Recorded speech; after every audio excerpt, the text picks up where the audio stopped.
हा कुठे आहेस तू? रानात हाव. शेतात काय करायला? नाच चालू. येतेस का नाचायला?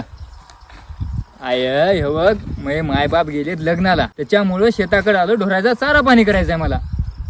मग बोल फोनवर आता. हा तुलाच बोलायला आलं की शेताकड. घरी असले की फोन करालीस, जेवण करून आले की फोन करालीस, हा गाय गेले की फोन, मुताय गेले की फोन. मला काहीच काम धंदे नाही. आता तुलाच बोलतो. बोल. आज शेतात कोणी नाही म्हणल्यावर पार्टी असेल. कोणता ब्रँड आणलाय? नाही आता की नाही भोकरच्या बाया आणल्यात आम्ही नाचवायला, आणि पोरं गावातून देशीच्या काटऱ्या घेऊन आले तर मस्त पिऊन आम्ही नाचणार आहोत. अजून काय येतं तुला? आले असतील तुझे ते नालायक बेवडे मित्र. की माय घाली मला काय म्हणायचं म्हणावं, पण माझ्या मित्राला काय म्हणू बघ, नीट इज्जतीत सांगायला. बेवडेला बेवडे म्हणलं तर राग आला.